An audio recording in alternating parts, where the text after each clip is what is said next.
नाक नाही तिने वाया गेली, काय ती करावी. आता खरं जर नाक जर नसलं असतं रात्री त्याला मम्मी झोपली असती. घोरणं असं की घर नाही शेजारी सुद्धा झोपत नाही. ऐका रे दादांनो, पोराने काय केलं असतं, बारीक माती आणली असती, नाकात घातली असती, दोन उदबत्त्या लावल्या असत्या त्याच्यात. ऐका रे दादांनो, म्हणजे अरे ज्याने 10 ग्रामची नथनी दिली त्याचं एवढं वेळा स्मरण, अरे ज्याने नाकच दिलं त्याला विसरलीच ना. अरे नतनी दिस यारने उसको सुमिरत बार बार, अरे नाक दिया जिस यार ने उसको भूल गई ना. अरे त्यालाच तू विसरलीस रे, म्हणून विसरली तया थोर झाली हानी. देवाला विसरू नका. अरे माझ्या गोपिकाने जगाच्या मायबापाला बघितलं, काय स्वरूप आहे. उभे पंढरीचे रोज कार्यक्रम चालू आहे बाबा.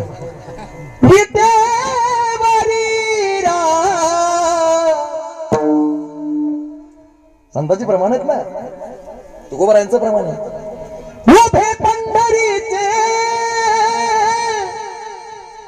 विटेवरी राम, सावळे रूपणे सोडते सावळे रूपणे सोडते सावळे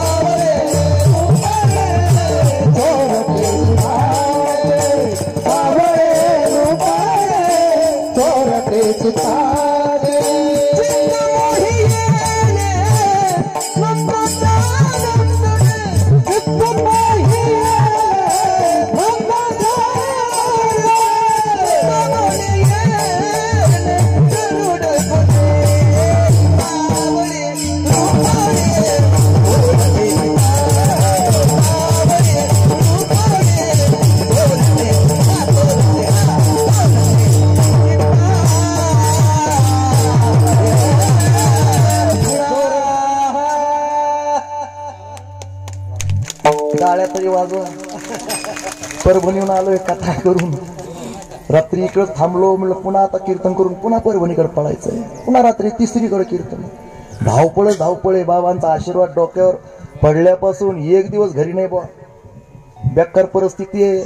घरी गेलं की अगोदर पैशाचं पाकिट मालकीनबाईच्या हातात द्यावं लागतं. घे तेव्हा आधी माया भगवती शांत, नाही तर काय ते गाऊन आईचा जोगवा. जय देव जय देव जय. पिण्याची घोळच घालीन लोटांगण मोकळं पटांगण. विठाला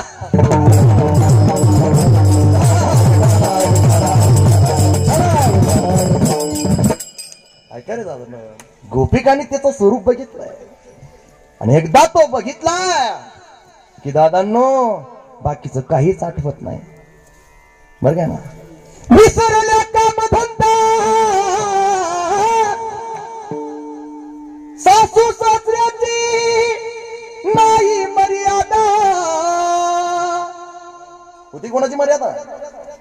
अरे एक वेळेला प्रसंग असा घडला, तो भगवंत बघितलाय, आणि बघितल्यानंतर त्याचं स्वरूप आपल्या हृदय कमळामध्ये तिने साठविलंय, आणि एवढी तल्लीन झाली. त्याचा वेणू जर कधी ऐकला रे ऐकला की ते स्वरूप आठवावं, आणि तोच असणारा कायम स्वरूपी या संबंध असणारी इंद्रियामध्ये गात्रामध्ये विराजमान व्हावा. तुका म्हणे देह भरीला विठ्ठल. आणि मग सगळं काही विसरायची. एका सुनबाईला सांगितलं सासूबाईंनी, सुनबाई ऐकत होत्या त्या काळातल्या, आजच्या नाही, आजच्या 8 वाजता उठतात. बायोडाटा ज्या वेळेला घरी येतो त्यावेळेला सुनबाई अगोदर सांगते, माझ्या नियम आणि अटी, मला कोणी झोपेतून उठवायचं नाही. आता पूर्वीच्या सासूबाई सकाळी 5ला उठायचं, सडा समार्जन करायचं, है की नाही. जाते होते पूर्वीच्या काळी, तिथं जायचं, दळण दळायचं. सुंदर माझी जाते गा फिरते बहुतेके, हो व्यागावो कौतुके तू येरी वा विठ्ठला, हो व्यागावो कौतुके तू येरी वा विठ्ठला. आता पिठाची गिरणी, त्या पिठाच्या गिरणीत दळण टाकता टाकता सासूला टाकती, सासरा दळी ती, नवरा तर रोजच दळी ती. सांगते तुम्हा येगळं निघून संसार बघा हो. बसून ऐकत होत्या. आणि मग अगं म्हणले काय आत्या, म्हणले जा तेवढी असणारी खाराची लोणच्याची बरणी घेऊन ये. आता लोणच्याची बरणी तिने आणली बिचारीने, सगळ्याला एक एक दोन दोन खाराच्या फोडा ठेवल्या, आपल्या ताटामध्ये ठेवली. आणि तितक्यात सुंदर वेणूचा स्वर कानावर पडला. तुझ्या मुरलीचा ध्वनी अकल्पित पडता काणी, विवळ झाले अंतःकरण मी घरधंदा विसरले. आहारे सावरिया कशी वाजवली मुरली. वेळ कमी खुनू नका, नाही तर दिवस जाईन इथं कथा कोणी करायची. ऐका रे दादा, एवढा सुंदर वेणूचा स्वर कानावर पडला. भुलविले वेणू नादे वेणू वाजविला गोविंदे, पांगुळले यमुना जग. कानावर वेणूचा स्वर पडला. विसरली काय काम होतं म्हणून बरणी कमरेवर घ्यायची आणि तिथं नेऊन ठेवायची. तर तिने हरणी नावाची पोरगीच घेतली. हो, हरणी नावाची पोरगी कडेवर घेतली आणि शिंक्यावर ठेवू लागली. सासूबाईने डोक्यालाच हात मारला. म्हणले ए बाई, भानावर आली. काय झाला त्या? म्हणले अगं बाई, बरणी ठेवायची तर हरणीच ठेवा लागली का?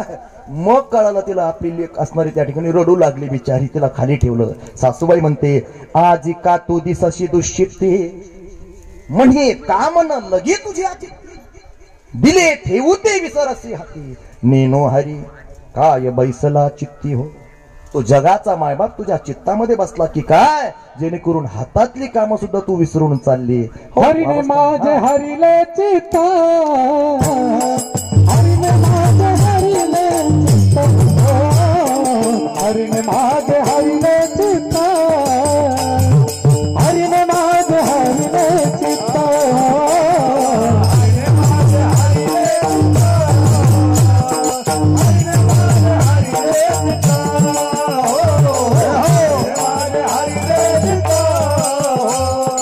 हरिने माझे हरिले चित्त, हरिने माझे हरिले चित्त.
माझे हरिले चित्त भार वित्त विसरले, आता कैसे जाऊ घरा नोहे बरा लौकिक. असाच प्रसंग एकदा तुकोबरायांच्या समोर घडला. आता तुम्हाला पहिला प्रश्न पडेल की तुकाराम महाराज 16व्या शतकातले, मग भगवान परमात्मा ज्या वेळेला गोकुळात आविर्भूत झाले, संबंध 125 वर्ष आयुष्य भगवंताचं गोकुळातलं. लक्षात ठेवा, गोकुळात 11 वर्ष, मथुरेत 14 वर्ष, 100 वर्ष द्वारकेत. मग तुकोबराय ते पाहिलं होते का ही अवस्था गोपिकांची होत होती? हो होते. आम्ही हरीचे सवंगडे, जुनी ठाईचे वेडे बागडे, किंवा जे जे झाले अवतार तुका त्यांचे बरोबर, श्रीदाम्या, सुदाम्या, पेंध्या, तोत्र्या, बोबड्या, अरे ही सगळी मंडळी म्हणजे माझे ज्ञानोबा तुकोबराय नामदेवराय. आणि त्यांनी हे दृश्य बघितलंय की एका गोपिकाची अवस्था. आता ऐका, आंबड शहर खूप मोठं आहे, पण भक्त एखादाच, साधक एखादाच, उपासना करणारा एखादाच. तुकोबराय प्रमाण देतात ना, महुरायसे फळे नाही, आली काही गळती, पक्वदशे येते थोडी नास आडी वेचेतो. विरळा पावे अवघड गोवे शेवटीचा. आंब्याला जेवढा मोहर येतो तेवढ्या कैऱ्या लागत नाही, जेवढ्या कैऱ्या लागतात तेवढ्या पाडाला येत नाही, जेवढ्या पाडा लागतात तेवढ्या आडीत येत नाही, जेवढ्या आडीत येतात तेवढ्या खायच्या उपयोगाला येत नाही. म्हणून विरळा पावे एखादाच असतो, तशी एक गवळण तुकोबारायांना दिसली. आणि दिसल्याबरोबर तिची अवस्था बघितली. काय ती अवस्था? आता वास्तविकता गोपिका ह्या सामान्य नव्हत्या. ज्ञानोबा सांगतात, त्या जानवेद गर्भीच्या श्रुती, त्या जानवेद गर्भीच्या श्रुती. अहो, वेदांच्या रुच्या असणाऱ्या गोपिका होत्या त्या. हा बघा ना, का फुकट एसटी झाली म्हणून पंढरपूरला जाणाऱ्या नव्हत्या. हो, शासनाने फुकट एसटी केली, अंबडमाल्या सगळ्या मथरड्या एका जाग्यावर.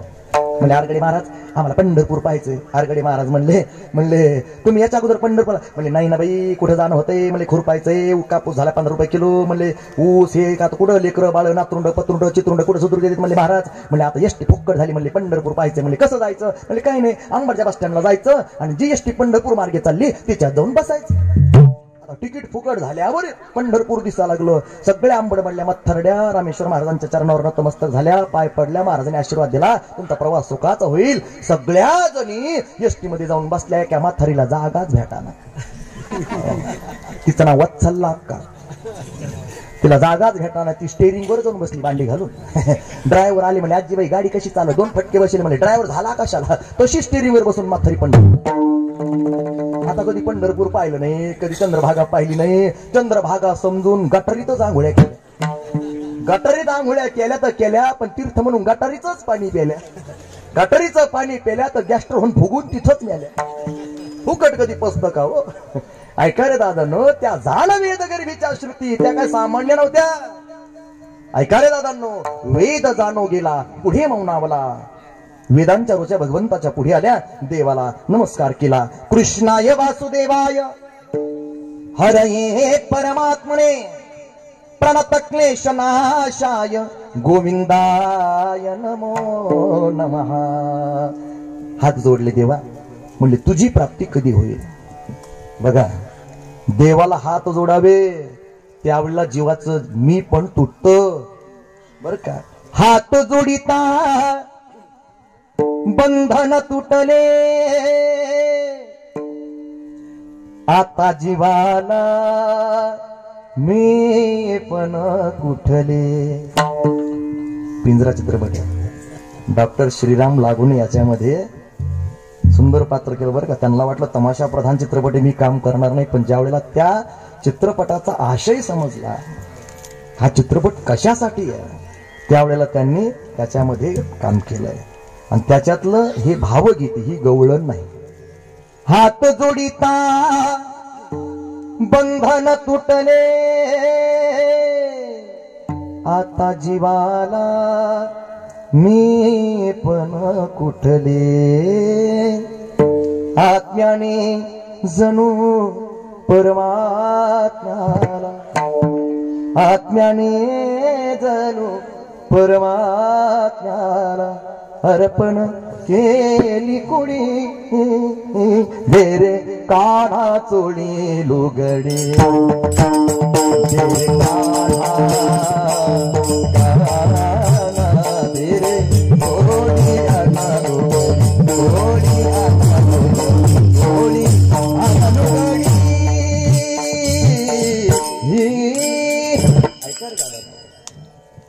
हात जोडले देवाला, देवा अरे कधी भेटशील? देवाने सांगितलं तुम्ही तपश्चर्या करा, पण ज्या वेळेला द्वापर युगामध्ये मी कृष्ण परमात्मा म्हणून अवतार धारण करील त्यावेळेला गोपिका म्हणून तुम्ही जन्म घ्या. म्हणले देवा आता कधी भेटशील आम्हाला? कान्हया रे कान्हया रे कान्हया रे जगजेठी देई भेटी देई भेटी देई भेटी देई भेटी देई भेटी एक वेळा कान्हया रे कान्हया रे कान्हया रे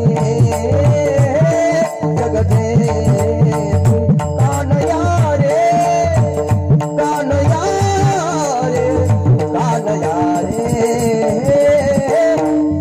जग जेठी. ऐका किरवाणी भगवंताला विनंती केली.